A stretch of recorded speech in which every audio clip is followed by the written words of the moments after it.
మూడేళ్ల కింద ఢిల్లీలో రైతు వ్యతిరేక బిల్లు మీద రైతన్నలు చేసిన ఉద్యమం యాదికున్నది కదా.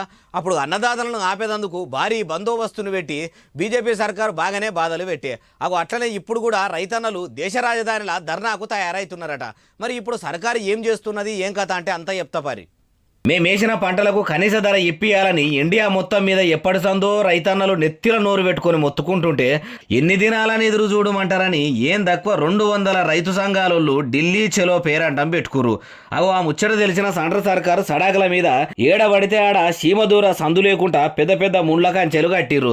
బండ్లు ట్రాక్టర్లు రాకుండా చాలా పెద్ద సిమెంట్ దిమ్మెలు పెట్టిర్రు. రైతులు తెచ్చే ట్రాక్టర్లు బండ్లు పంపుషారు కావాలని కొన్ని దగ్గరలోనైతే రోడ్ల మీద ఇనుప మొలలే దించిర్రట.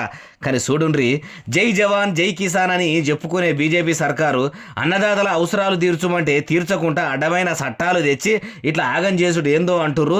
రైతులు పండించిన పంటను నీడపట్టున కూర్చొని నిమ్మలంగా తినేటోళ్ళు.